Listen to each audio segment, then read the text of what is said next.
with another action-packed session. Today, we're going to be breaking down break-ins, dealing with thieves, how to secure your rental properties, even if you're investing out of town, so multiple state lines away. So if you're an out-of-town investor and you just want more visibility on your projects, your properties, your rehab projects, whatever you're dealing with out of town, or you're in town and you just want to make sure you're not getting broken into, you're going to want to stick around to the very end of this session because we're going to save some of the best information for last. If you're new to the platform, like, comment, subscribe. Leave a comment that says I subscribe. For everyone who leaves that comment, I'm going to send you instant access to my free real estate training. It'll show you how to acquire properties for pennies on the dollar all across the country. You don't want to miss out on that free offer.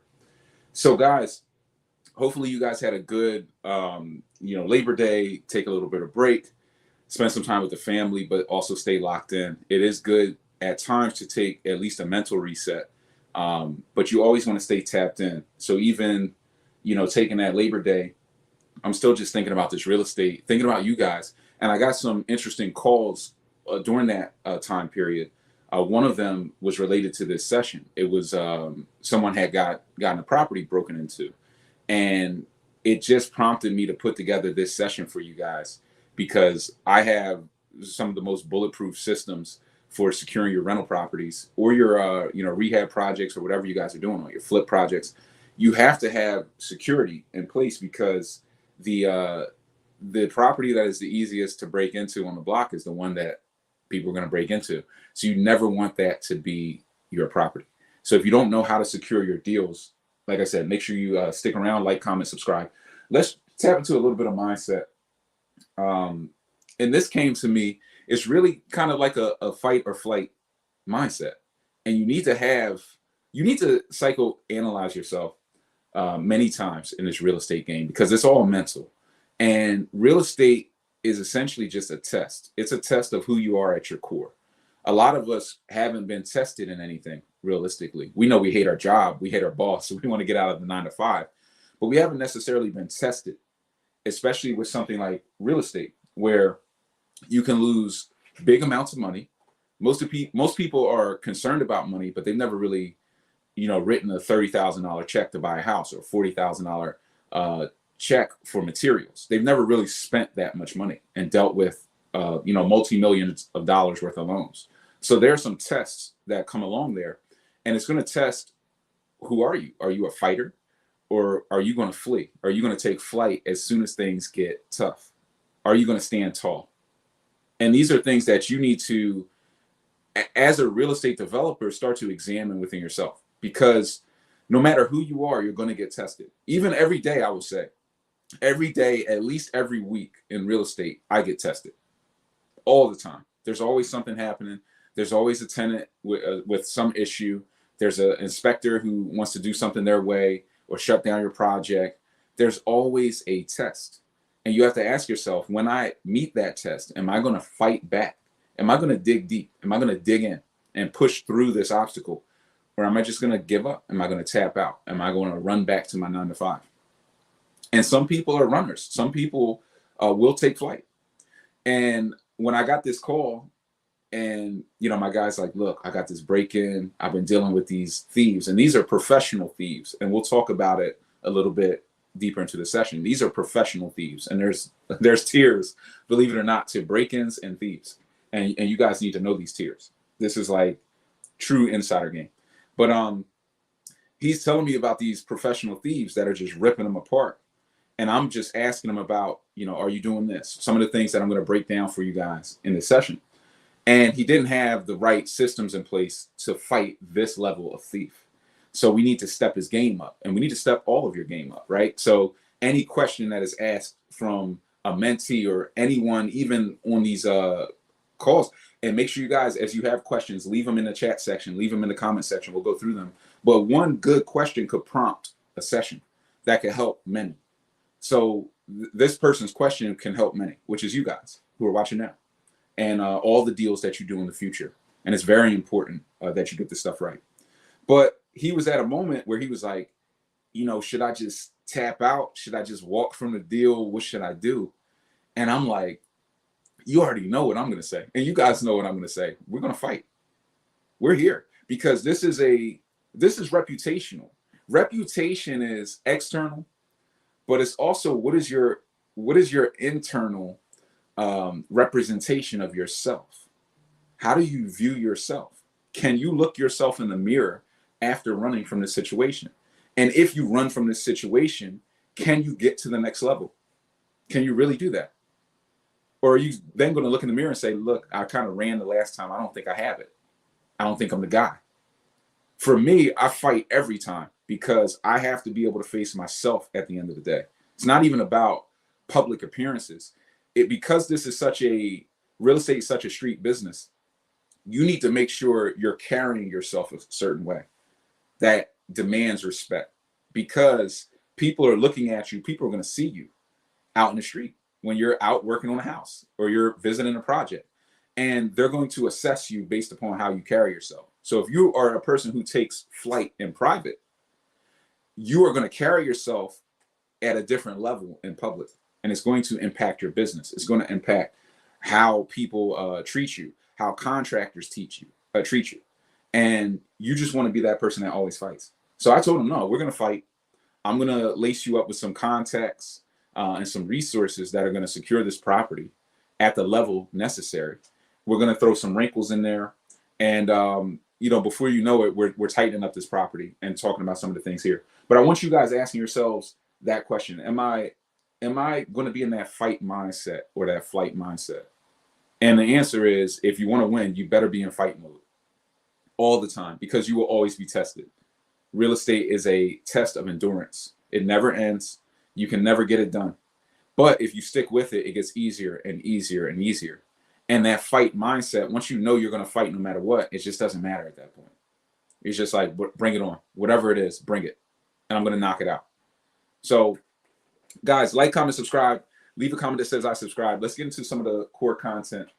And if you have questions, any questions about any of this real estate stuff, even off topic, let me know. And before we get into the how to secure your properties, which is crucial. Oh, I see you checking in. This is a update for my Airbnb people. Somebody said, all my life I have to fight, which is kind of funny. But all your life in real estate, you will have to fight. This is an Airbnb update for New York. All my Airbnb people. From now on, this regulation just hit last Tuesday, I believe. From now on, all short-term rental hosts in New York must register with the city, which means you're going to pay some type of fee. And only those who live in the place they're renting and are present when someone is staying can qualify. So this means now you have to actually be living in the Airbnb as you're renting it out to qualify. And it has to be an owner-occupied residence. And you have to be registered and paying those fees. This is a de facto, what Airbnb is calling a de facto ban on all Airbnb. This is essentially going to wipe out all units in the city, or most units in the city. I would say maybe like 95 to 98% of all the units. So this is the risk that you deal with Airbnb. I wanted to touch on that because it just came out, and I didn't even want to wait a week because I get so many questions about Airbnb. Should I scale it? Is it safe? What are your thoughts? I'm always concerned about these type of regulatory issues, just kind of, crushing us. So it's something you guys have to think about constantly. So let's get into kind of the core stuff of what I want to talk about here. So step one to securing your property. Yeah, somebody said game over. Step one to securing your property is you have to secure the perimeter. So you have to get really grassroots with protecting your properties. So how are people going to get in? It's the same thing that people ask me, Brian, if I have mice in the house, how are they getting in? Well, they're getting in from outside. So if you want to keep them out, you need to find the gaps and the cracks and the penetration points and eliminate them. And that is the main focus of securing your property. Now, with that, there are different levels to how much you can secure a property. So the perimeter is the doors, the windows, even the chimney. If you have a chimney and somebody's aggressive enough, they're sliding down that chimney. Ask people in like Detroit, like they're coming through the chimney, and there are chimney guards. And we'll talk about that. And in the basement, especially with row homes in particular, they will always have basement windows. So any basement typically will have some type of egress, some way where air can get out or there's some type of window, you need to secure that basement window. It's a common entry point for people to come in. They will just kick through that basement window, climb right in. They can open the door right from the basement and pick you apart. And they can get by a lot of your cameras that way, especially if you have property where there's access to the basement from the side of the house. You need to go and board all of that stuff up. And you don't board up from the exterior. You would board up your doors from the exterior, but your windows you want boarded from the interior of the property. And you want them reinforced, because just putting a board up is not enough for the professional thief. For the regular, we'll call it, if you're in like a C-class pocket, you're dealing with like, hey, this guy is just like a drug addict and he's just trying to break in and steal some stuff and do whatever. They're going to stop at a certain level. If you board up a property, they're not going to have the tools and all these different things, but they're also only going to do so much damage. I've had guys like that break in. If there's some loose materials, some paint, a drill, something like that, they're going to steal that because they can pawn that. But they're not really going to break apart your property. They're not going to damage anything. They're more looking for tools and materials, things that they can carry quickly. Now, I have had a guy freaking lugging a stove on a bicycle through North Philly, but that's another story. That was very aggressive, and that was in the middle of COVID, and it was a little bit crazy. But for your profession, so we're talking about boarding up. Traditionally, you go into a property, you want to put on your first floor level as much security as possible. The second floor, you want to board up, you want to secure, but you're talking about getting a little bit more aggressive when you're boarding up your second floor of your property. That's a little more aggressive. That's somebody who's going to show up with a ladder and try to pick you apart. That's probably a pro. Your average person is not trying to do all that. They're not even trying to really bust through your windows. They don't want the risk. And we'll talk about some of the security cameras and things you can put in place, different systems. But traditionally, you get a new property, board it up. Board up the doors, the front door, the back door. Make sure it's reinforced. So make sure there's some type of, side support going behind that door. So if somebody tries to kick it in or shoulder it in, they can't. So you always want to have double support. You want to board up all your windows from the interior. If you board them from the exterior, somebody's going to come with a screw gun and just undo it. So you have to think very logically here. They're just going to undo the work. It happens all the time, right?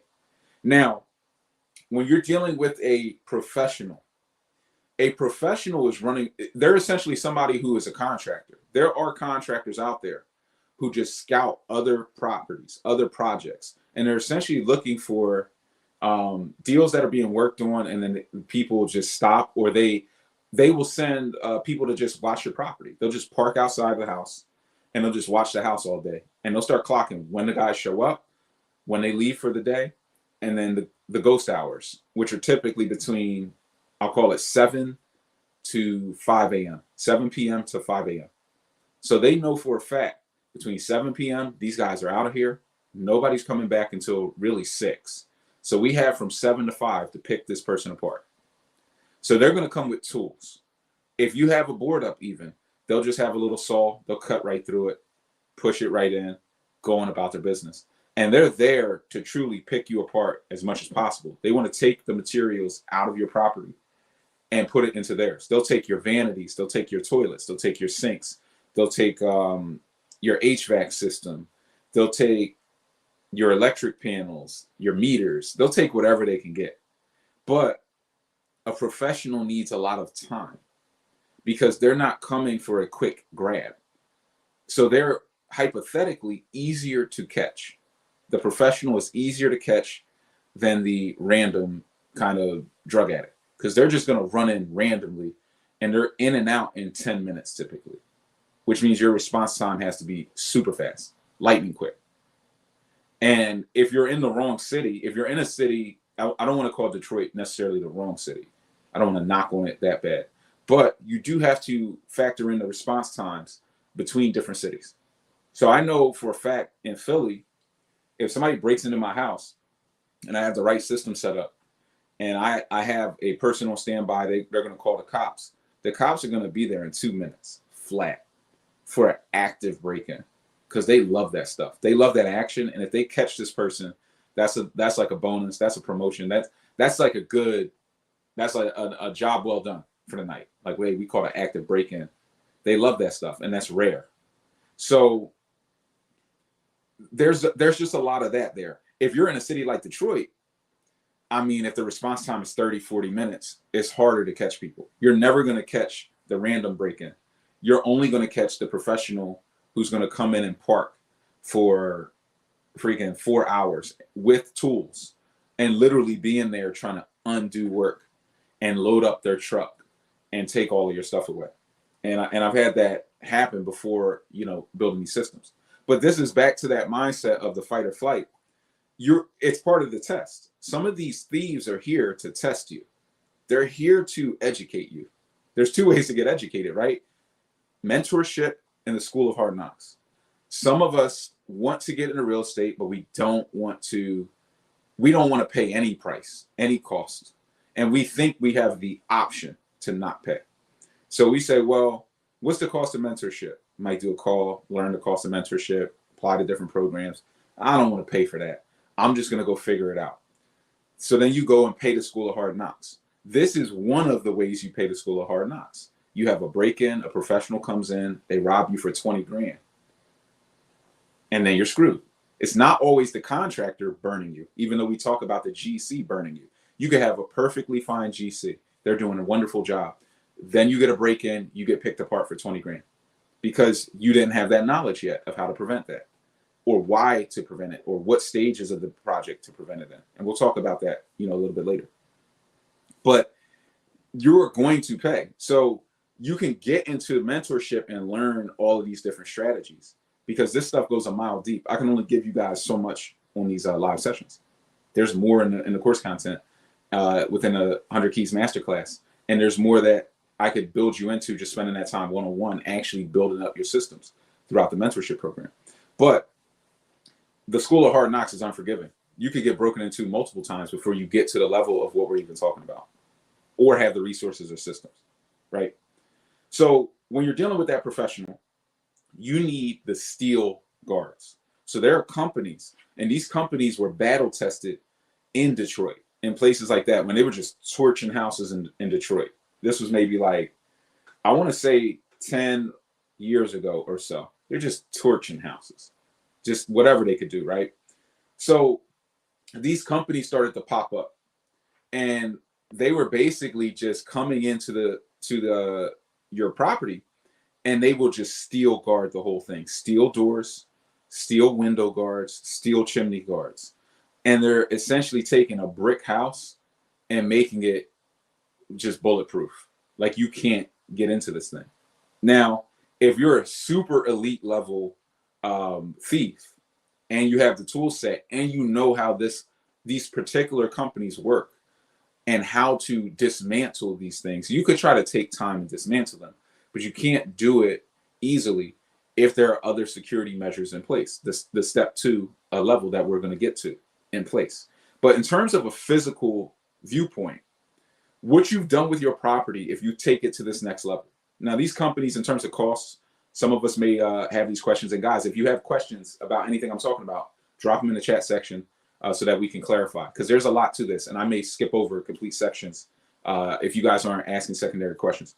But with those steel guards in particular, how these companies will work in terms of cost is they'll come in, they'll assess the property, and they're going to charge you a install fee and then a monthly subscription fee per door and per window. The door will have its own security code on it. So people essentially have like a lockbox code to get into the steel door. And then you'll have your window guards. They're just kind of permanently on. And you will do your entire rehab with this. One thing I did when I first learned about this process, this was a major efficiency for my company, right? Because what it allowed me to do was I could stop getting broken into. When I first started doing the steel process, my break-ins went down to 0. I was able to comfortably store materials in projects. Hey, just load them up right in the hood. I mean, the hood of hoods. Load up the projects. They'll be there when we get there tomorrow. Everything was there. No break-ins. It just went down to 0. And the answer to why it went down to 0 is because now I didn't look like the easy target. A lot of this is just basic appearances, just like how you carry yourself when you're walking through the hood. If you're in C class and if you're kind of investing in rougher neighborhoods, how you carry yourself when you're just walking around, how your property looks versus other properties. So if you take my property now and think about the thief as the big bad wolf. He's coming to blow your house down. So he looks at your house and you learn from the school of hard knocks. And he's the hard knocks guy. So you have no security. He walks right up to your house, looks straight through your windows. Looks like they left a ladder in here. I could use that. Pulls up his truck, steals it middle of the night. Does whatever he wants. Shoulders through your door, takes your lockbox, breaks it open with a screwdriver, opens it with the key. You don't even know how do we get broken into? There's no sign of entry, right? Then he looks across the street at my property. I'm all brick and steel. He doesn't want to go through that effort because there are maybe 20 or 30 other properties that are being rehabbed within a 8 block or 10 block radius that he could break into that has no security. Because it's not personal. It's not like they're targeting you. They're just targeting the property. And if the property looks like easy pickings, then they're going to take the money. They're going to take it right off your plate and put it on theirs. They're going to take literally your toilet out of your bathroom and then go to a project that they're working on and put it in there. So they're on a mission to steal $20,000 of materials from multiple projects to build their own project, essentially for just the cost of labor. That's what they're doing. So your job is to make your product visibly look challenging to break into. And the steel guard, they do that more than anything.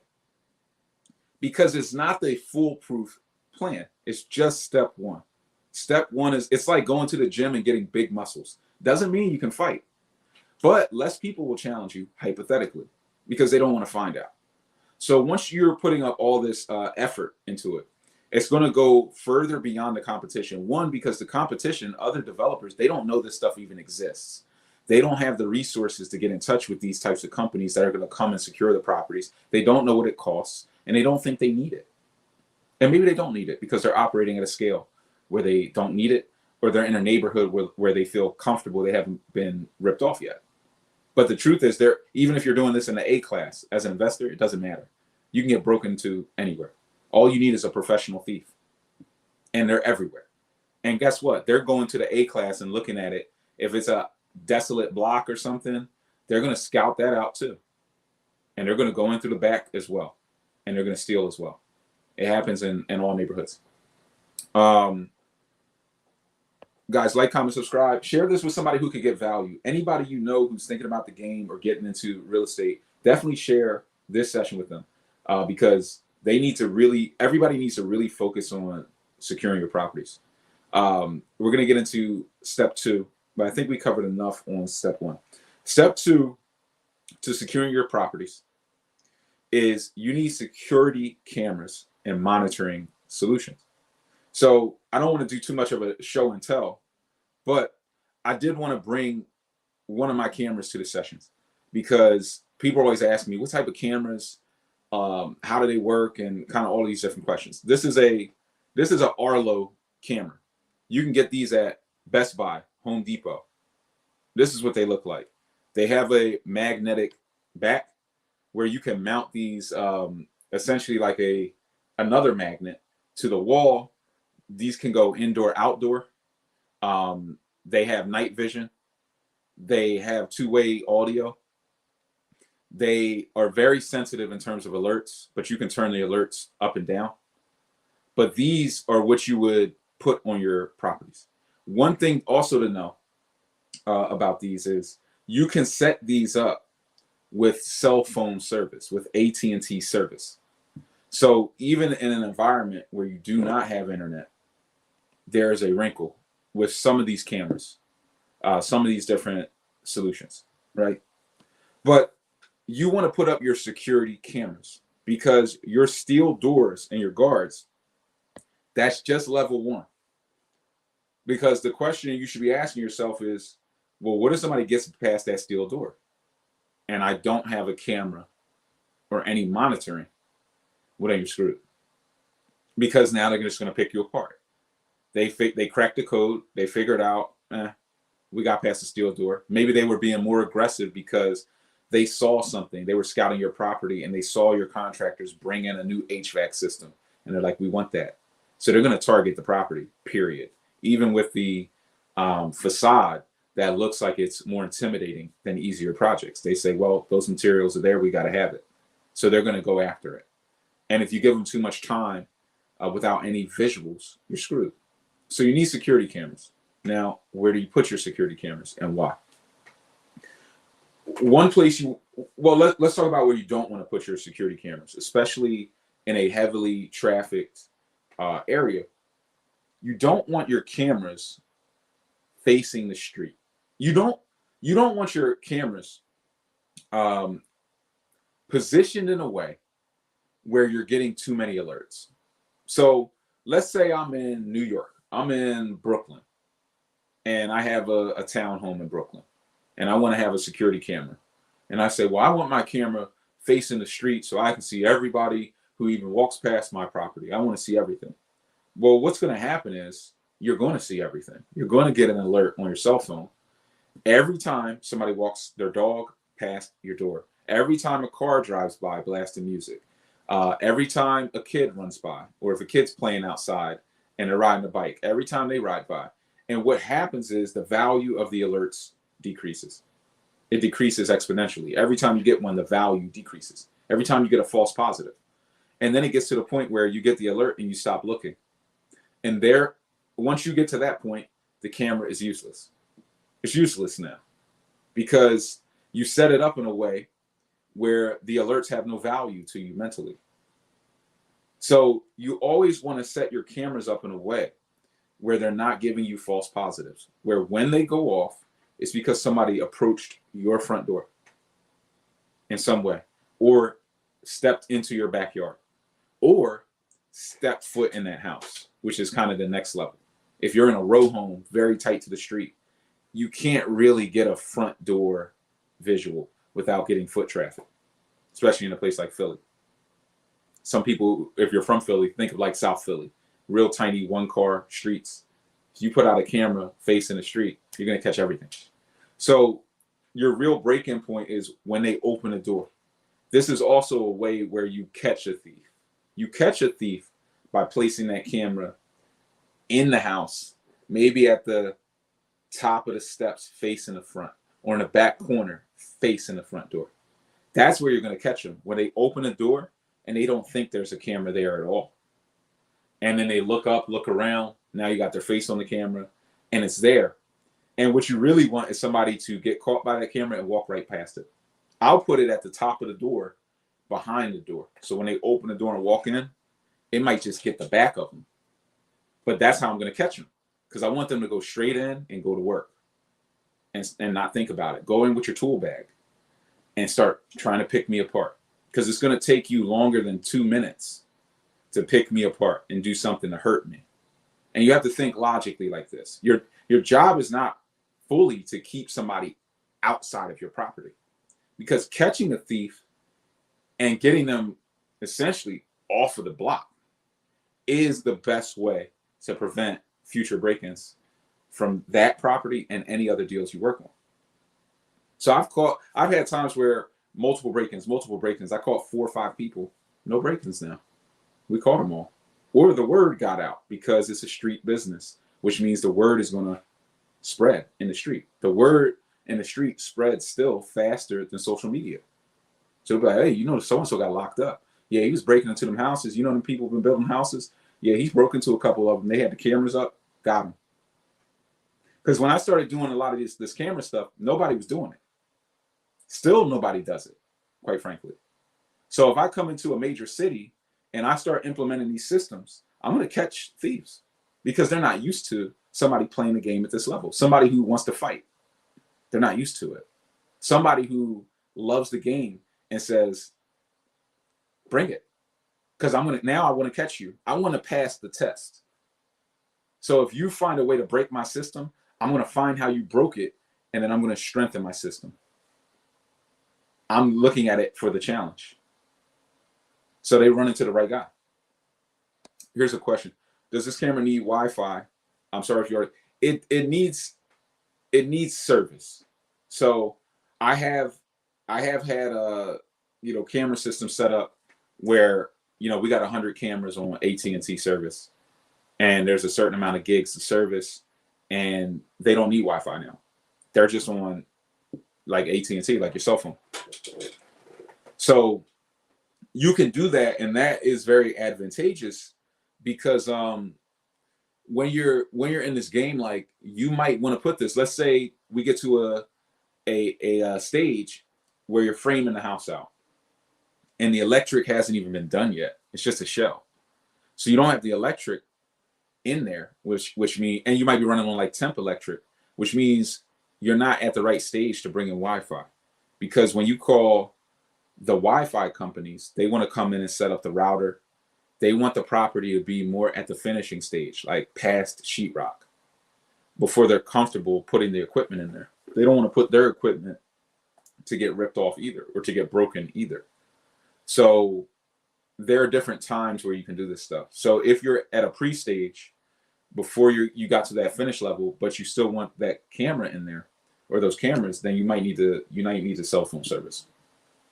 And that's something you want to inquire about. You also need, here's another question from Sharice. Will insurance cover theft? Well, it depends. And then the question is, how much of the theft? There's always a deductible with the insurance. So it depends on what deductible you went with. Most of these policies will have, $2,500 deductible. So how much did they steal? Then if you report the theft to the insurance company, are they going to boost up your premium now on this deal and potentially future deals? And then what's that going to do? So yes, you can have insurance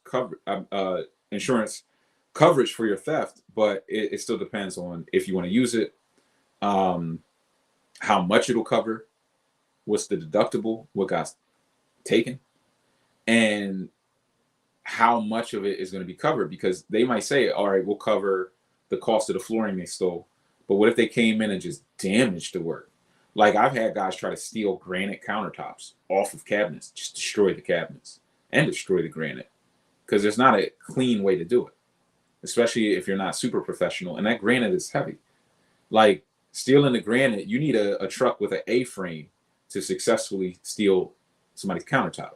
But most of these thieves they don't get that. So they come in and they think they're going to lug out a 600-pound countertop, and they're not. The guys who carry this stuff around are strong as oxes. My brother does commercial granite. So like moving granite, if you drop granite, it's going to shatter. You can't do it successfully. So they'll break it, and they'll break the cabinets, and they'll break everything. They'll bust your plumbing out. I've had people come in and flood out your house trying to steal your plumbing, trying to steal your vanity. They didn't even waste the time to shut off the water. They just flood out your whole top floor. And then that water ruins your flooring. So the amount of damage that you can experience from a break-in is on average going to cost you about $5,000 of damage per break-in on average. It could get into the 20,000 range. It could put a lot of people out of business. It could put you out of the game. So having these systems set up correctly is crucial, super important. And it doesn't cost you. The cost to secure your property might be $500 per project, maybe a little bit more, maybe $1,000. But would you pay that $1,000? That really is your insurance to protect your property versus leave it to the odds. So you kind of have to make that call. What kind of insurance are you getting on renovation projects? Some insurance agencies won't provide coverage during the rehab. There is a specific type of project called builder's risk insurance. There are special property and casualty companies that focus on this. And this is typically the insurance that you would go with. This is the insurance. If you get a hard money loan and they ask you to get coverage, they typically want a builder's risk policy. So I have some companies that, I will kind of get the builder's risk through, but that's what you're looking for. And those will cover not only the theft, but if you were building the project and it collapsed, or something happened. There's different types of risk that you'll have as you're building a project, and that will get covered under that policy. So there's multiple types of real estate policies: landowner policies, builder's risk, renters, insurance. There's all these different types of insurance policies. So you just want to make sure you get the right one. Monitoring solutions. Here's what you need to think about with monitoring. You need somebody to call the cops immediately upon a break-in. That is the number one thing that will save you. This also saves you because most thieves run away when they see the cops come, and they don't come back. They don't come back to your deal because they know those cameras are real, and they know they're going to risk getting caught and that you've seen them. So a big deterrent is, even if they get into that property, if you just call the cops, they see those lights flashing and they book it. Even if you don't catch them, most of the times you will not get broken into again, not on that project. You'll come in, resecure the area that they got in through, and you will not get broken into again. So in order to have that, you need a monitoring solution. You need somebody who, if you're going to do it yourself, a virtual assistant who's somewhere like the Philippines, where there's a 12-hour time difference. So when it's nighttime here, it's daytime there. So you could pay somebody to sit there and watch cameras. Let's say you were working on 8-9 projects at once that were scattered site. You might pay somebody, hey, from 7 p.m. to 5 a.m. Eastern time, or wherever time zone you're in, whatever, they'll match it up to whatever time zone they're in. I want you watching these cameras. Any alerts? Here's the police numbers. Here's the district numbers. You call, you give them the lockbox code, you give them everything, you give them full access, get them in the property, let them catch them. Your job, and every person you catch, you get a bonus. Commissions. You pay them to catch people. It's like reality TV for them. So they're watching it and they're like catching people, getting bonuses. And now you have somebody who's monitoring your cameras for profit, for bonus money, to try to catch a thief. So that's like real life cops for them, and they're directing traffic, which is good. You can also hire some of these companies, like Arlo will have it. There's other companies out there where when you buy their security system, they have the monitoring built in, or there's like an upgrade, and they will monitor the cameras. So now you have them watching your back around the clock.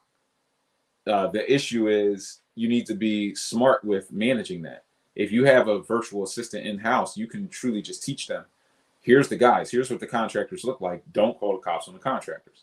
Call the cops during these hours because none of our people are going to be there. And then if somebody is going to be there, you can alert them. So there could be communication issues if you're dealing with just a third-party company versus yourself. But you need these monitoring solutions to make this system bulletproof, so that now if somebody breaks in during one of these times, you can get the cops there, quick response time. They're going to get caught or they're going to get ran off. And then you have a secondary person, maybe like my guy O is asking, what about having property management? You might have your monitoring solution work with property management or whoever your person is, boots on the ground, who can now get to that property to resecure it. Sometimes somebody breaks in, they just thug the front door open. The cops aren't there to resecure your property, right? They'll show up. I've had the cops show up and the guy's locked in there, and I'm like, kick the door. They couldn't get in because the guy stole the keys from the lockbox. I just had him kick the door off the frame, which they loved, and and just go straight in. But then I need to send a guy to meet them there an hour later to resecure that property, because now we have no front door. So now we're putting on another door in the middle of the night. But these are all just parts of the game. To me, it's cheaper to thug the door off the hinges and catch this person, and then spend $600 reframing the door frame, putting a new door on there, than to let this person go. It's more important to me because they could not only break into this house, they could break into multiple. I also look at it as a form of community service to a degree, because some of these guys are menaces, and if they break into my house, I'll survive it. I'll resecure. I'll get over it. But what if they break into your house and you can't afford it? and now you're out of the game. That bothers me because now they're hurting the development for young developers who are just trying to get a start, or just, people who are new to the game. So I always take it personally to kind of clean things up within the community. So, having property management, you might have that person on the property management payroll. So now when there's a break-in, they call the property management company, they send somebody out to also check on the property. Property management is not really break-in protection, because you would still need the security cameras. They're not necessarily staffed to have people watching those cameras, though. So even though you have them and you have the property management in place, that's not their job. This is your job. This is your system to set up. When I had my cameras set up initially, I was monitoring them. I didn't even think yet of the VA and doing all this stuff and them being in the Philippines and all. So I was just monitoring the cameras. I probably caught 3 or 4 people with just me, just being up, working on real estate, looking at deals until 2 a.m, like I do sometimes. And I get the alert. Who's at my crib? Oh, this guy. Cops there. Boom. Caught another one. Give myself a bonus, I guess. Right? So, yeah, you just need to take on the ownership of this. You don't want to get broken into. You don't want to also be that person where they think they can keep coming back and breaking in and nothing's going to happen. So as soon as you get broken into, you need to take action. You need to be responsive. You need to show up, because just like they're watching your house to break into it, they're watching the response to it as well. And when they see cops crawling and contractors coming back and new security and more cameras going up, they're like, I don't think I want to try that one now. I don't think so. They're going to go to the next one with no security. So just don't be that easy target. It's a quick question. It might be off topic. How can I accumulate income if I talk my way into a 6-figure deal as a property manager developer starting from scratch? I mean, it depends. I mean, how do you accumulate income is by just delivering. So if you're in a 6-figure deal as a property manager, developer, I'd have to dig a little bit deeper, but let's just say as a property manager, tenant placement and property management fees. So delivering on placing tenants within the property, doing proper background checks and screening, securing rent collections, leases, rental licenses, and all of those different things, and just operating successfully. That's going to generate cash flow. That could generate you 10% income right there off the gross rents. As a developer, that's a little bit different. Developer starting from scratch, we would have to define what this 6-figure deal is, because 6-figure is not. I mean, that could be a $100K deal. That could be a shell, right? Or it could be, you could be talking about a massive like 5 or 10 unit building or something like that. So it depends. It depends on your level of development. Are you building this property from the ground up? Are you doing a gut renovation? Do you have an experience there, resources? So I think as somebody who's new with less experience, if you get tapped into the right amount of knowledge, you could produce profits as a property manager. But even that is not easy. That is, I mean, a lot of people struggle at property management. That's the monetization piece of the business. I used to have a partner who was horrible at it. I mean, like the worst at monetization. Like doing a lot of different things, but could not manage properties to save his life, right? So it does take a certain amount of skill, because that's the people business. That's the management business. That's where you need the most systems. Even like the systems we're talking about now that are on the security side, these are all systems. These are all just have this system in place, then this other layer of a system in place, then this wrinkle of the system. These are all multiple layers of systems that put together create a bulletproof security system of physical security and mental security, cameras, remote monitoring, psychological warfare of calling the cops. I mean, I'm playing the game at the entire level. This is a psychological. It's all a mental game. So there is some psychological warfare. We're going to send the cops. We're going to do all of these things to catch you, to intimidate you back. We're going to intimidate you. We're going to make you uncomfortable breaking in anywhere in the community, because you're never going to know. if it's mine and if there's a camera behind that door. So I'll take the cameras and put them all indoors. Wait till they get inside the house because I want to catch you. Now it's personal. I don't even want to deter you anymore. I might not even put up the steel guards. Just put the cameras in the house. Let them in. Bring them. So, and I posted some of this stuff on Instagram. Some of you guys have seen some of these things where people are breaking in and then they're just getting like hauled off. Not that I like sicking, the cops on people or any of these things, but we have to rebuild these communities. We have to rebuild these houses, and there's only one way to do it. So hopefully that answers that question. He said it sounds like fun. It is a little fun to a degree. But if you take it as that, some people are, like I said, some people this puts you in a fight or flight mode. Some people this gets you in a flight mode. And you're just like, I can't deal with this. I'm out of this. Real estate's not for me. I knew it. Everybody has a different response to this. My response to this is to fight and to build my system up to the point where this is no longer an issue. That's actually my response to everything in real estate, is to fight back and build up my systems to the level where this is no longer an issue. This is here to just teach me a lesson. And once I get this lesson and pass this test, then there'll be some other tests that I'll need to pass. But this one, I'll have passed. And now it's the system I can give to you guys. And then you will pass. When everybody has the system, there won't be any break-ins because there will just be too many people getting caught. There's not that many thieves. There might be like 10 guys running around. There might be, in every neighborhood of a city, there might be like 5 guys running around stealing in a neighborhood. So you catch 3 of them, the other 2 are going to know. And they're going to chill. They're going to chill for a while. Then when they pop up, they might get caught because the word spreads. The word spreads. It's just like doctors know doctors, lawyers know lawyers, thieves know thieves, especially within that game, especially contractor thieves. They know each other. They know each other. So, yeah, there is some fun. It is, he said, I like that chess move. This is all chess. This is all mental warfare.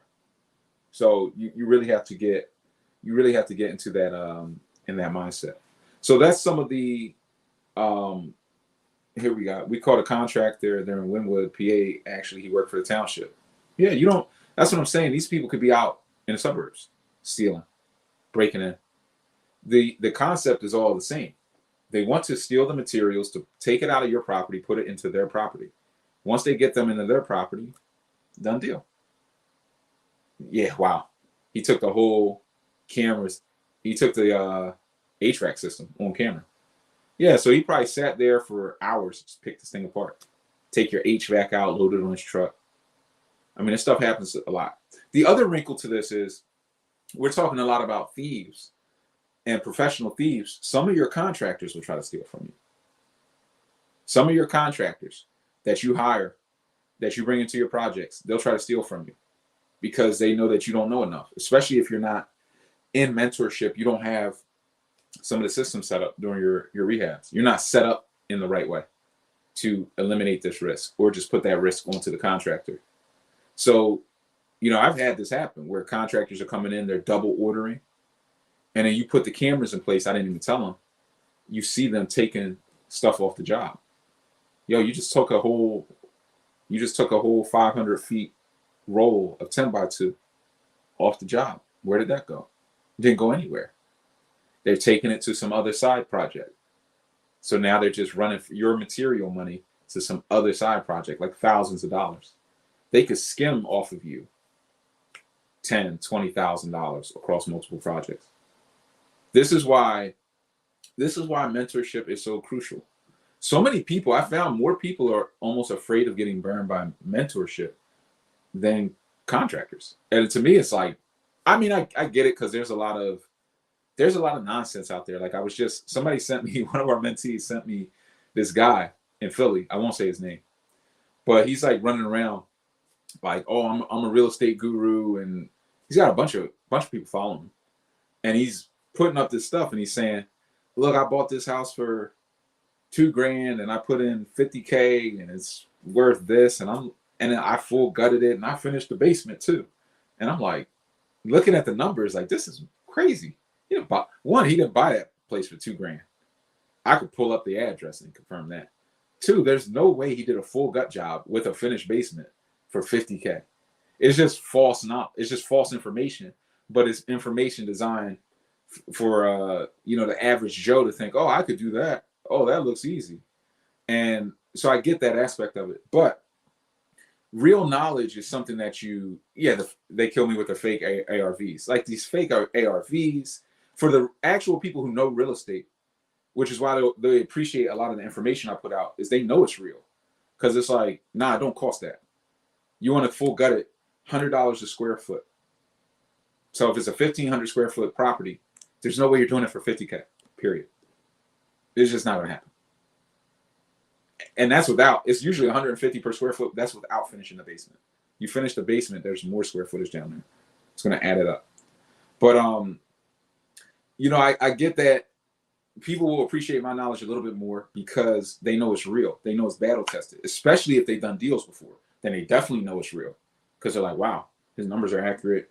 He's on point with it. So I get there, if you don't know enough, you're like, who's telling the truth? Who's giving it real? But in any event, getting access to the right knowledge, getting access to the right mentorship, and preventing yourself from having to go through these pitfalls and this pain, it's crucial, guys. It's really crucial if you're going to do this. And for a lot of us, it's like, you're either going to do this or you're going to be stuck in a 9-to-5 forever. At the end, this is not just about you. It's about your family. It's about your kids. It's about the next generation. So if you have to go through this experience of real estate, becoming a developer, facing your fears, battling some contractors or some tough situations, but getting through it and overcoming it so that you now have systems that you can pass down to your children, to your family, so that they can come up. It's totally worth it, but do it in an intelligent way. Do not just try to battle the school of hard knocks, because I've just given us 3 different levels of thieves: crackheads, thieves, professional thieves, and then your own contractors trying to steal from you, which having these camera systems in place gives you the remote monitoring necessary to actually track your materials, see who's working and when they're working, who's showing up and who's not, how your project is moving, and that prevents you from losing money as well. That prevents it. 150 a square foot for what exactly? No, $100 a square foot. We said 1,500 square foot property, but $100 a square foot for demo and restoration is the average cost for a gut job. Somewhere between 100 to 120, depending on your level of finish. That's what it's going to cost you about from a good, reasonable crew. For a good, reasonable crew. You can use that as a benchmark. It could be slightly cheaper depending on the project, or if you're doing something cosmetic, or if you're doing a ranch versus a 2-story, or there are some wrinkles there. But yeah, that's about what you're looking at. 2-story. It depends on if you're a row home or if you're a freestanding property, the roofing condition, the siding condition, how much land is there. If you're running in and putting in a new fence in a huge backyard, there's going to be some overage there. So, you have to be factored in. But if somebody comes to me with numbers like, hey, I just did a full gut job, like they're showing you a picture of just a shell, and they're like, yo, I did a full gut job on this. Finished the basement, stainless steel appliances, granite countertops for $80K. It's a lie. It's a lie. Like there's just no way. There's no research that has to be done either. It's just a lie. It's just like, this guy's peddling that. This guy doesn't know anything.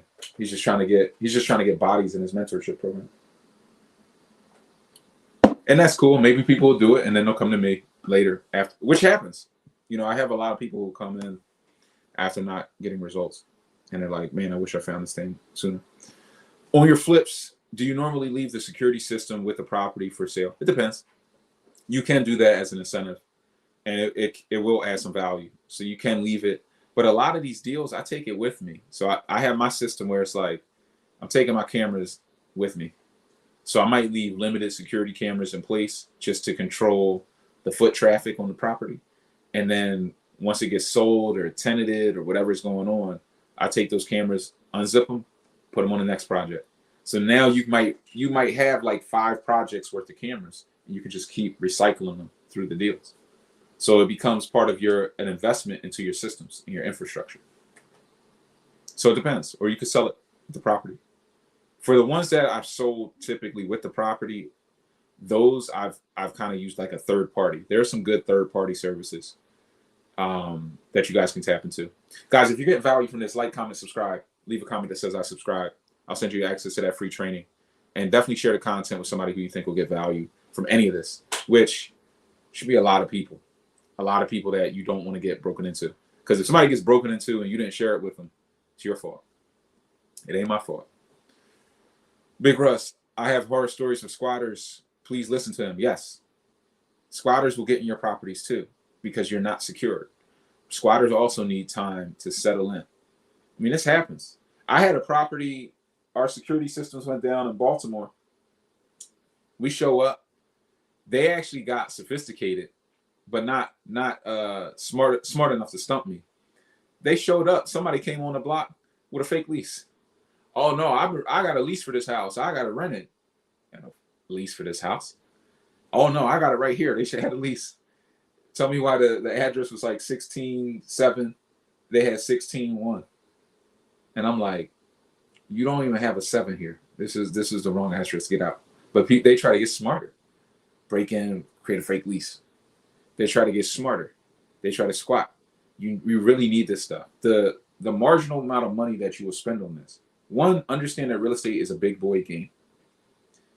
Real estate is a big boy game. So dropping a G on security is just part of that game. That doesn't even have to be your money. It could be a lender's money. It could be hard money. You built it into the budget, right? But there's going to be some things you want to put in place because that $1,000 could save you 10. So that to me is more insurance than insurance. Insurance is there, but now you're battling an insurance company and dealing with drama and deductibles and all these things. When you should have just dropped some money on actual protection in a system that protects you outside of paperwork and contracts and different things like that. This is a street business, so you have to protect yourself at a street level. Have a security camera. Have steel security doors. Make it difficult. Make it challenging. And then if they do have the gall to break in anyway, catch their ass. Catch them. Get them out of here.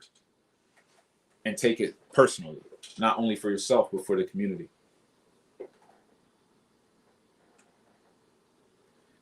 Denley said, I beg to differ with you. Honestly, good brother, your numbers are way off. Where? Call it out. Where are the numbers off?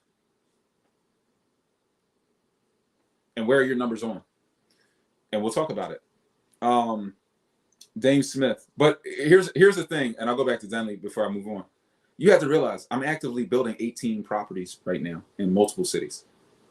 So I'm not just talking about hypothetical numbers. I'm likely building more properties than you. I've built over 300 properties. So the numbers that I'm talking about are the actual cost of construction with multiple crews, multiple time periods, and what we're experiencing today via receipts from suppliers and the cost of labor directly. So it's not my numbers. If you have a problem with my numbers, you just have a problem with the cost of construction as it exists today from somebody with that level of visibility of building hundreds of properties.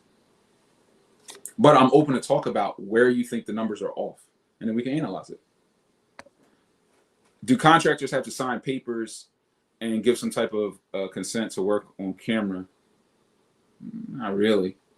I mean, you could go that far. I've never really had that issue because they're not tenants, and what's being recorded is essentially like your project.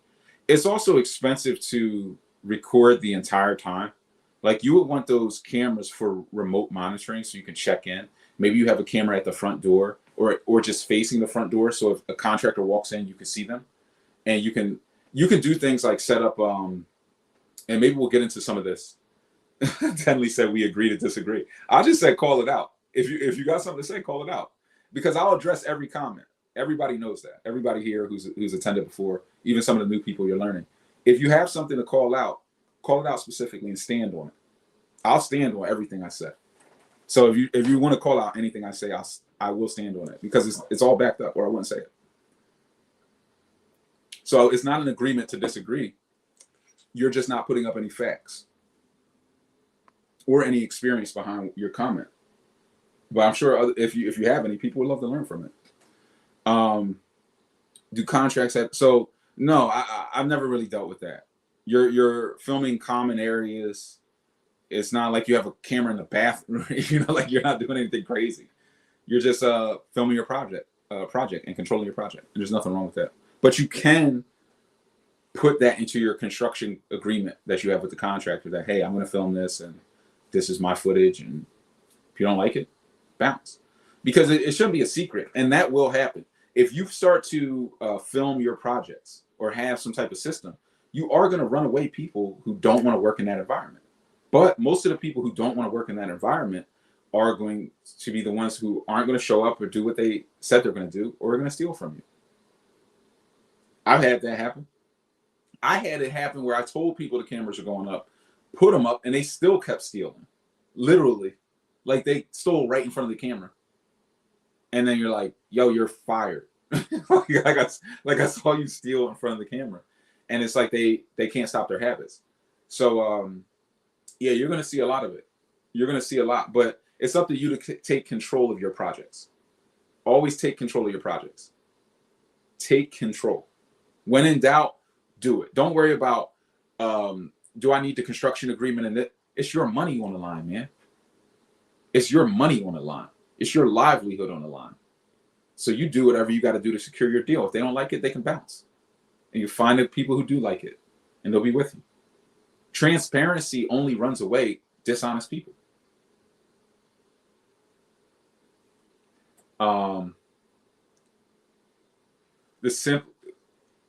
My thoughts on the Simply Safe security system. I have to do more research on that before speaking on it. I vaguely recall looking through their process, and I think it was fine. I'm pretty sure it was fine. But I need to tap back into it. I don't want to like misspeak on it, but I believe in looking into it the last time I did, I said, hey, this is good, and it can do essentially what we've been talking about. There is no like I'm putting up the Arlos and everything. There is no magic security camera. It is the system we're talking about. It is the layers of the system, the physical, the security aspect, and then the monitoring. And then having the cops and knowing the response time, and then having the lock boxes to give to them and the access to give to them, and having that easily available to the person who's handling the coordination, and then having the person to come resecure. So I want to make sure you guys are factoring in all of these things.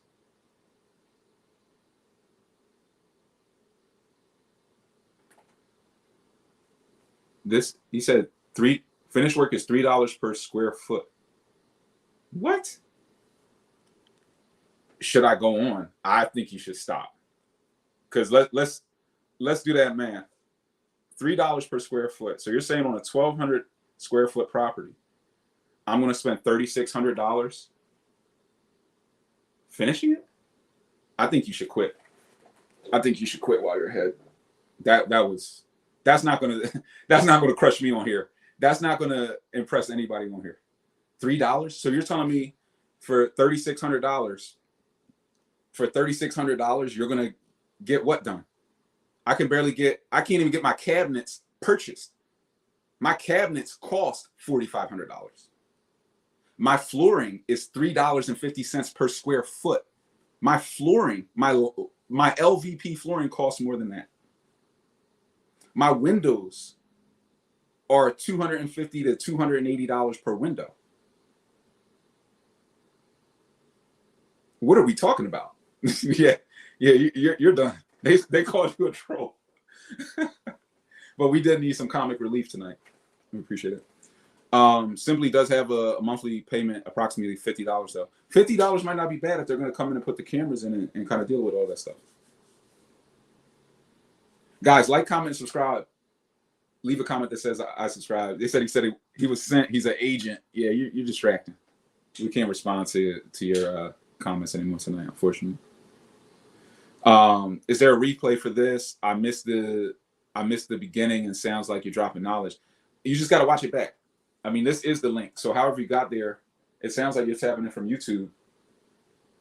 You know, my guy just slacked me. He said, one of our Boots on the Ground members, the Boots on the Ground is where we build houses for you. My guy just slacked me, saying he's hiring Denley to rehab his projects, and Denley's going to show up and do them at $3 a square foot. We need that. We're taking free money. We need that $3 per square foot love. But yeah, you can just kind of go back. When this session ends, you can watch it again on the YouTube. You'll be able to tap in. He said he's out of the country. No, I think he's here. I think he's wilding, but he's here. I love and subscribe, guys. You got to share this. Y'all got to share this with somebody now, because we're getting good comic relief too. So you guys got to share this stuff with somebody. Yeah, Mike, he said he's trolling. What about the installation fee? We can't. Please, people are just rolling on the floor over here. Let's get serious. You're knocking me off track. How do you manage different crews in different states and keep contractors from using cheaper materials? I mean, you could define your materials, and not everything needs to be expensive, quite frankly. Like, there is a good builder's grade, and not all of the materials that are more expensive matter. Like, you want to go more expensive on your materials in the kitchens and the bathrooms. The flooring, you want to have a good standard flooring with a nice underlay. I like some of these floorings will come with like a cork back underlay built into the flooring. And when you have that, it's going to put you in a better position because it's cheaper, it goes down fast. So you will do that. Managing crews in different states requires multiple layers of systems. We're talking about, with just this security stuff, about 5 systems layered on top of itself, just for security. So when we're talking about managing a whole project and crews, there are more systems. There are more systems layered within the 100 Keys Masterclass. And that's really like the 100 Keys Masterclass. It is loaded with a lot of value. So there are layers of value within it. There's one, the practical value of, Brian, I'm just trying to get started. I got, limited cash and maybe bad credit or XYZ. How do I get started? So there's kind of that layer of knowledge that's going to just take you through from A to Z and show you how to get started in an efficient path and show you multiple strategies. There's also systems layered in all of the content, because I'm not holding back any of the systems. So now I'm giving you all these layers on how to manage remotely. But there's so many wrinkles that you really need something like the mentorship program and the course content to get into every wrinkle. Like, it's almost a question. I could not answer a question. It would be like a 5-hour-long answer, because I would have to touch on so many multiple layers of points. But you need the right systems in place, the right tracking, the right visibility. You need a good boots on the ground professional. You need just a lot of different things. But you can control materials. If you want to control materials, first you have to learn what materials are needed. You don't really care what screws they use, right? You don't really care what nails they use. You care about some of the bigger picture finishing things. So pick the flooring, pick the cabinets, pick the vanities, pick the tile work, and pick the lighting, the paint, and some of the bigger ticket finishing items. And you can control now the visual. But you're also not going to be looking for expensive items. You're going to be looking for cheaper materials that have the appearance that looks the way you want it to look. So you're still looking for maximum efficiency. When you get the best of both worlds, you have the contractor who knows how to have the maximum efficiency within the spend, and then you execute with them. That's what we have in the Boots on the Ground program. We have contractors that know how to manage a tight budget and make it look good. And that's what we focus on. Everything is on a tight budget because the cost of everything has gone through the roof, over the course of time. It's going through the roof. So you have to be wiser today. That's why I tell people you need mentorship today more than you needed it even 10 years ago, even though you definitely needed it 10 years ago, 5 years ago. You need it more now because the game is getting tougher, which means you need more systems, more skills. Ace Deuce says the 100 Keys Masterclass is the truth. I mean, it will give you the knowledge. People are getting value just from these sessions. So you have to imagine what is in the dedicated masterclass. I had a mentee ask me the other day, they're like, what is virtual driving for dollars? And I was like, it's in the masterclass. But when I pulled it up, I took a screenshot of the video, but I was watching the video. I was like, man, I was going in. Like, this thing's got PowerPoint presentations, everything just tapped in. And I was like, man, this is crazy. I surprised myself because I was like just really tapped in on that knowledge and making sure you guys had everything you needed to be laced up and be successful. Because if I'm not going to make you successful, then what's the point? It's a waste of time, right? I want to go to a Boots on the Ground tour. Are you having another? I am having another Boots on the Ground tour. It's going to be at the top of the new year. I'll start promoting it in December, likely, maybe late November, after Thanksgiving. We'll start promoting it. We're only going to bring out 10 to 15 people. It's going to be tight. So those of you who want in, make sure you keep your ears perked up for that when we start promoting that. And make sure you get in quickly, because once we sell out, we just sell out. I just stop promoting it. And that's that. You have to catch the next one, which will probably be in April, May, right? Maybe even in the summer. I may just push it to the summer.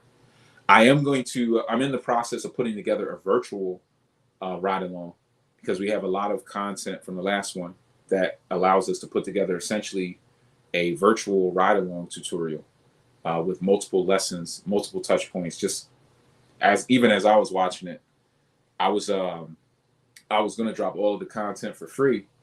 And I was like, man, this is too much. I got to keep this for my people. This is too much game. And I can't, I give you guys a lot of game, but I want you guys who are in the VIP mentorship program to have the competitive advantage. So while you guys know me, if you get me talking long enough on these lives, I mean, I'll tell you everything, right?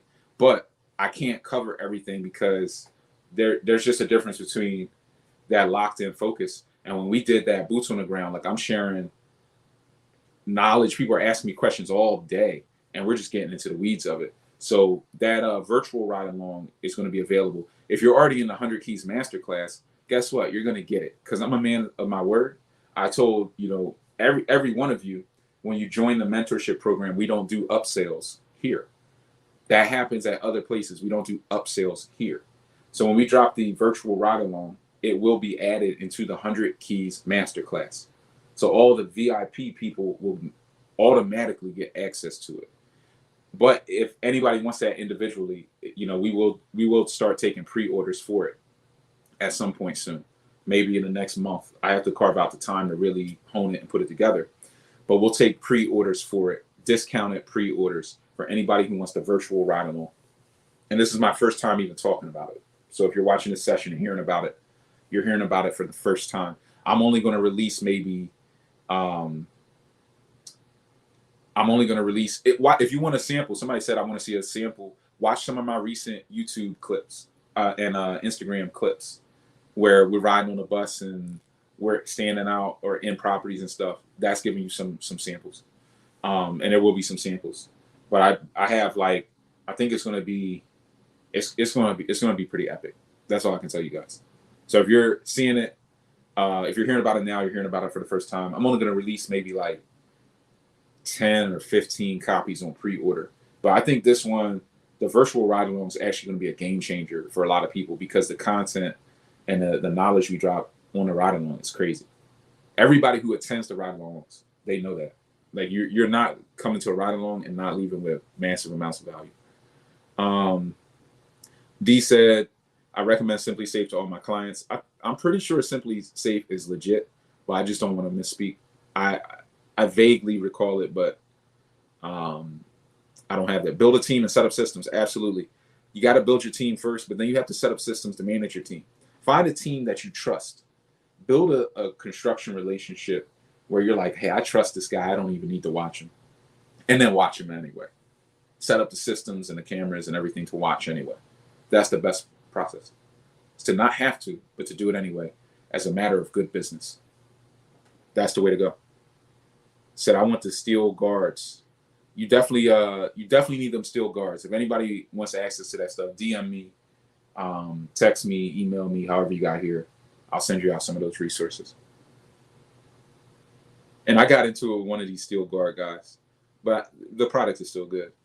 I got into it with the boss because he was trying to get cutesy with some of the pricing, and I'll get into that another day. I'll get into that story another day.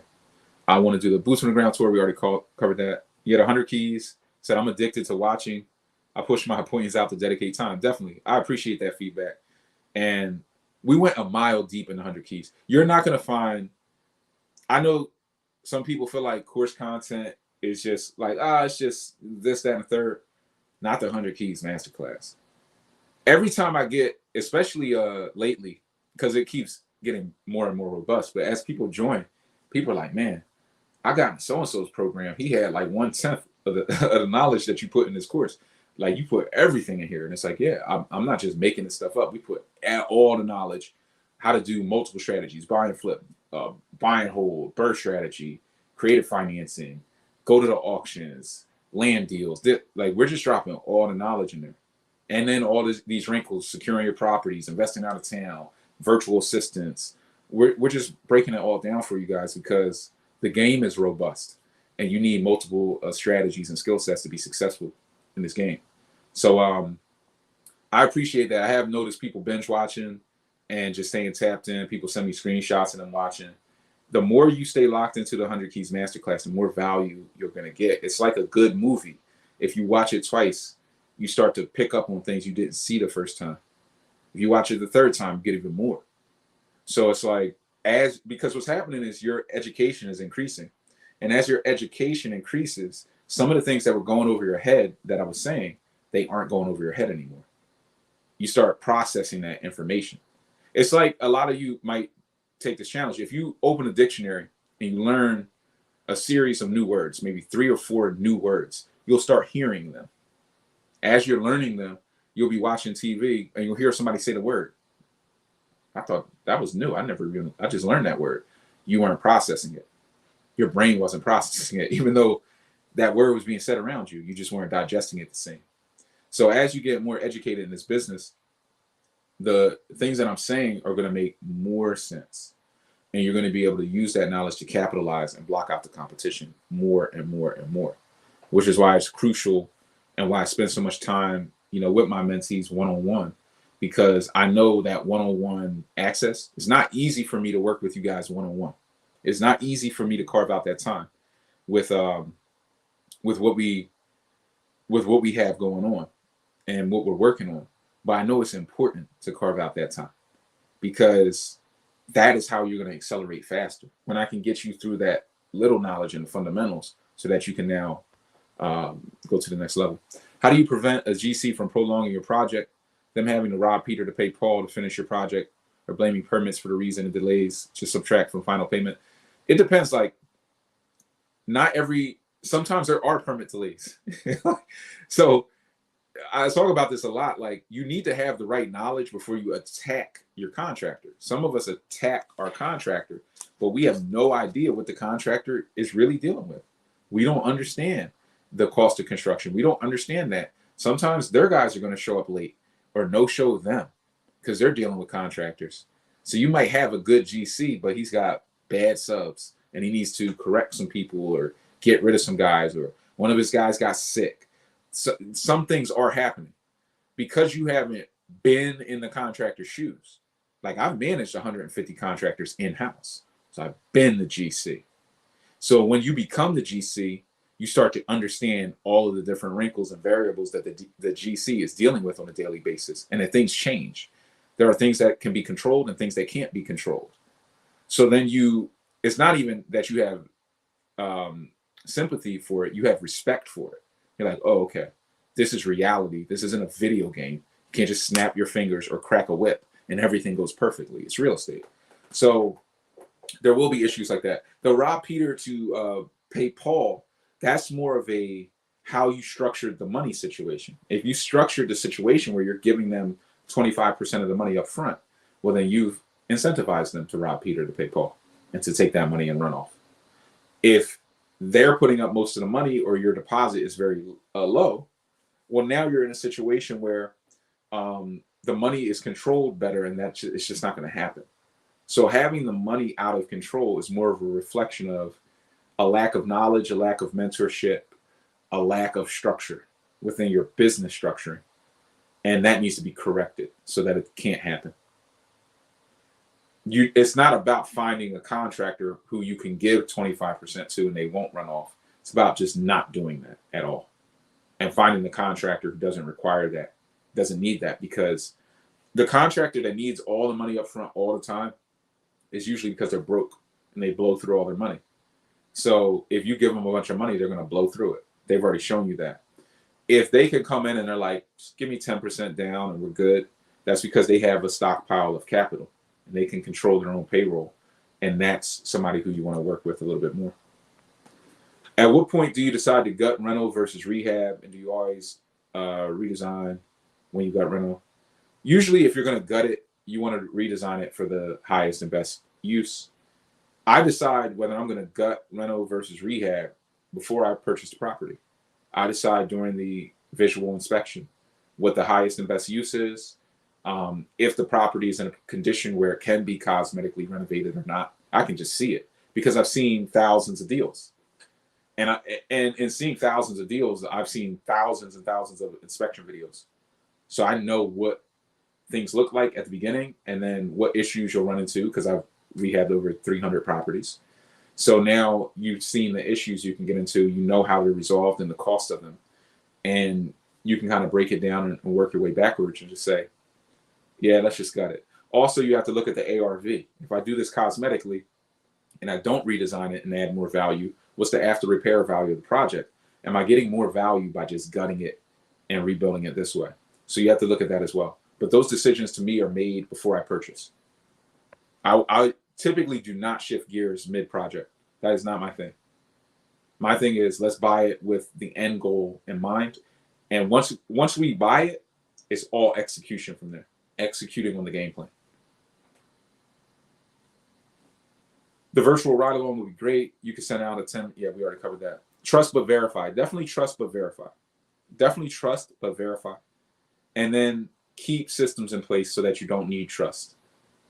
You don't want to be relying on trust in the real estate business or in business in general, because you can't trust half of these business people further than you can throw them. You can't trust them. You can really only trust yourself. Even in how I conduct things like the boots on the ground program, when I'm building houses for people, people know this too, so it's not news, especially people in the program. I don't take kickbacks from third parties.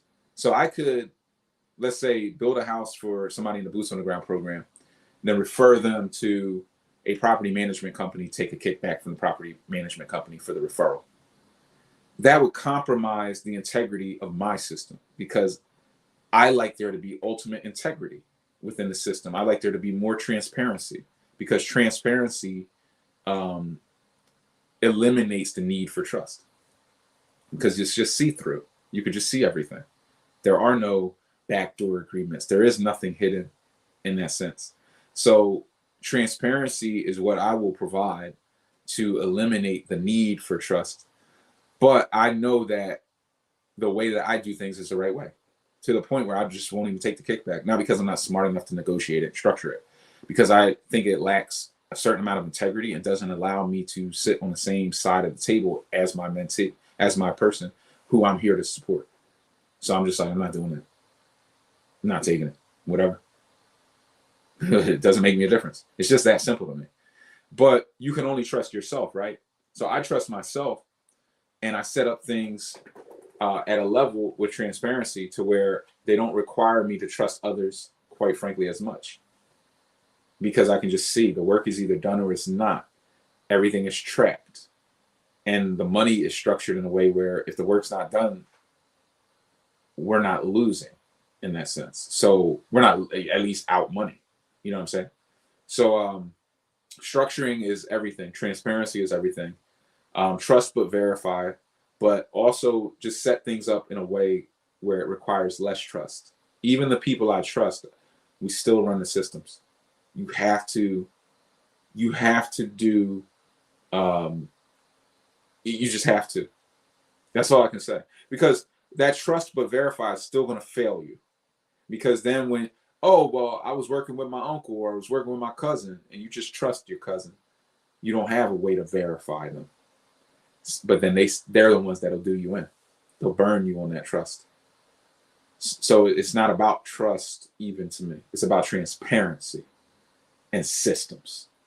Systems don't lie. They don't lie. They just tell whatever the system is designed to tell. And that's how I work. That's how I work. They said this is essentially how you separate these IG gurus from the people really active in this business. It's true. Because you got your gurus running around telling you nonsense and giving you fake numbers and standing next to Lamborghinis and all of these things. There's not really a clean way to verify. But you can verify the knowledge. You can verify the knowledge if it actually makes sense, is practical, and if it works, if it makes sense, and if there's transparency. Oh, like a Q&A like this, ask me anything, and I sit there and answer all your questions, even the questions for people who say, oh, no, you're wrong, and this, that. I still answer your question. I can't recall the person's name, but they're not the first person to try to call me out on a live, right? And I still address it. That's transparency. That's transparency. Ask me anything. I'll answer it. That's transparency. Some guru who hides, they don't even take a phone call with you. They don't work with you one-on-one. That's not transparency. And they give you a half-baked course with multiple upsells. That ain't transparency. So the proof is in the pudding. Where do you buy? I buy a lot in C-class neighborhoods. Really all over, though. I buy in A and B class as well. I'm not afraid of the C-class. I buy in sister cities like Baltimore, Philly. They're sister cities to DC and New York because people are getting priced out of the bigger cities and going to the sister cities. I buy in cities where there are low taxes. I like to buy in row home cities because row homes are cheaper to renovate than freestanding houses by a mile. That should give you a lot. And where rents are high, where taxes are low and rents are high, that's where the money is. That's where the cash flow is. How do you typically, I mean, for my people, even like in like the Boots on the Ground program, we have it structured so the money only goes out after the work is done, which nobody structures like that, by the way. The only way you can do that is through somebody like me, through my systems and platforms, through my relationships. But these are relationships built across hundreds of deals. And there is trust in that.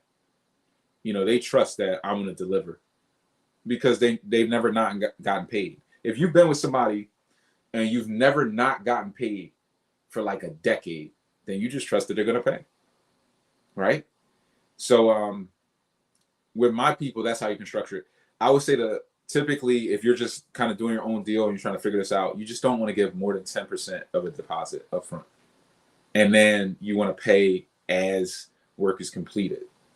So that would be the verify the work is done. But even with verification, you need the experience to be able to verify. You can't verify that work's done if you don't know what done work looks like. So you still need somebody watching over your back, making sure that everything is done and that you're handling it the right way. Then after you get through a couple of projects, you'll have more experience. You'll be able to kind of run and do your thing. If you guys like Brian's content, you should have hit the like and subscribe button. Definitely, guys, like, comment, subscribe. But more importantly, share the content with somebody else who can get value. Share the content with somebody else who can get value from any of this. You have to pass on good information. You have to pass on value to other people to receive more value. If anybody should be hoarding this information, it should be me, right? It should be me. But if I'm not, then you definitely shouldn't. You got to pass it forward. What about houses that have a fire escape leading to the second floor, third floor window? Yeah, board them up. Board them up. Steel, secure them. Put the cameras. I'll put the cameras all the way at the top of the property. So I'll put them on the third floor looking down. So you got to climb all the way up to get them. By the time you're climbing, I'm calling the cops. End of story. You'll be climbing down into a squad car. Like that. So it just wards them off. You put the cameras at the ground floor, they're gonna walk over with a hoodie like this, and you can't see their face. They're gonna unscrew your camera. Now they stole your camera.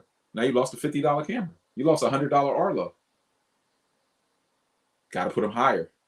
Got to learn the game. You just learned a street lesson. You figure, oh, I put them there and I'm gonna see their face. If it's that close that they can touch it, they're gonna put the hoodie up and they're gonna take it. But then I had some people take the cameras. I put the GPS trackers in the cams. So then you take the cam, go back home, get to knock on the door. That's mental warfare. That's the next level. So you gotta keep doing it. Everything is an opportunity. I will not fold. I will outsmart you. Like I will.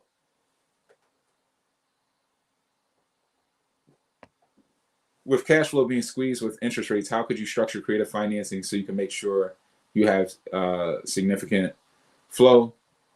I mean, with creative financing, you're leveraging the existing debt on the properties, which means I think 70 to 80% of existing properties have lower interest rates on them than what's being issued today. So you'll be structuring it in a way where you're taking advantage of the pre-existing rate. So you just have to keep that existing debt in place. Keep that existing debt in place. I want the steel guard, and we could talk about it more, Roland, offline. I want the steel guard companies, just reach out, DM me, text me, email me. Can you refi on a subject to deal? Well, the refinance is to pay off the existing debt. And then if there's some cash component, it would be a cash out refinance. So yes, you can get that subject to and then refi. It would just pay off the existing debt. So then it's a question of, if you want to, or what type of, like we said, interest rate was associated with that subject to. It's a good question, but you can do it. You can do it.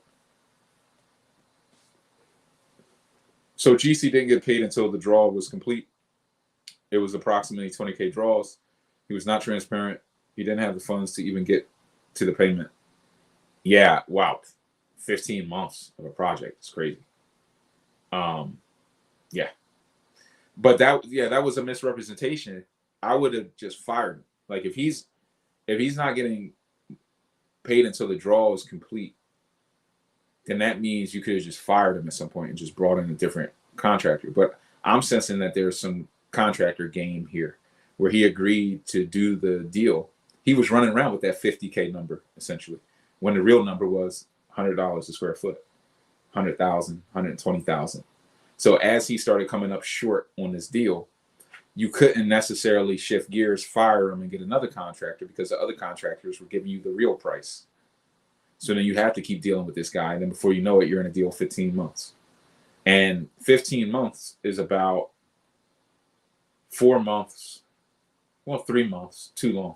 Because most of these hard money loans are on a 12-month, 11 to 12. So they're doing renewals with more interest rate penalties, renewal fees. I mean, I probably would have fired him at some point and just got a different contractor. But like I said, I'm assuming there was some type of contractor game there. 100 keys. Guys, you got to get them 100 keys out of this masterclass.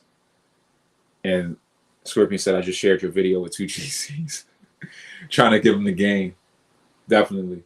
Give them the game so they don't get picked apart, man. Maybe they can protect some properties. So, guys, I hope this helped. Once again, if you got value, like, comment, subscribe, share this content with somebody. If you want to tap into the 100 Keys Masterclass, any of the course content or the one-on-one mentorship program where I work with you one-on-one, you know how to reach me. Click the links in the description. Tap yourself in. Stay locked in on the journey. When in doubt, you will be faced with that decision of fight versus flight. You got to choose to fight. You got to keep that mindset in. This is all a test. You can't fail at level 10 either. This is like Super Mario. Like you keep climbing up to levels. You don't just stop at level 10. It's not a harder test at level 10. It's an easier test. Just pass the test. Become the person that no matter what the obstacle is, you just overcome it. You just win. The game's only over when you stop. When you stop. Said my reluctance with firing was also not being versed, reissuing the permits. Yeah, not having the knowledge, the depth of knowledge. I remember when I first got started, I didn't know, how do you pull a permit? Where do you go? What permits do I? All these things cripple you. It's horrifying. With mentorship, it's a joke. Get this, get this, get this. Have these permits you can pull yourself. It's just the owner. You can pull them yourself. You can pull them for $90. So you might have been frozen with a bad contractor. This is a lesson on mentorship. I'm glad you're sharing this. This is a lesson on mentorship. You could have been frozen with a bad contractor in a 15-month project. I could have solved this problem in 10 minutes. And it would have cost you a bunch of $120 permits. Get this one, this one, this one, $120 filing fee, boom, boom, boom, boom, boom. Back up and run in 2 weeks. Get a better contractor, done. This is the value of mentorship. But a lot of us don't understand it until we run into the issues. And then we cost ourselves all this money, all this time.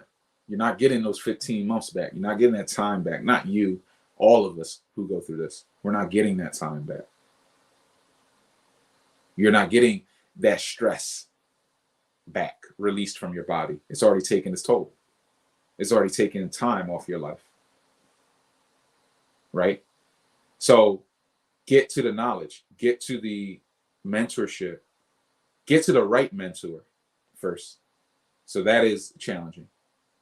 But once you find the right mentorship, everything can become easier. This is a nightmare problem. 15-month problem. Guy can't finish the deals. It's a 10-minute solution for somebody who's done hundreds of deals and has dealt with this. It's a 10-minute solution. But for somebody who's just going through it, crippling. And there's no shame in being crippled by this. This crippled me at a previous level. Cripple me. And I might have been in a deal for 16 months, 17 months. I don't know. Right? But I know right now it's a 10-minute problem. So, guys, stay tapped in, stay locked in, share the content. And you guys know how to get a hold of me. If you need me, click the links in the description, tap in, book a call with me and my team, and I'll see you guys on the other side. Appreciate it.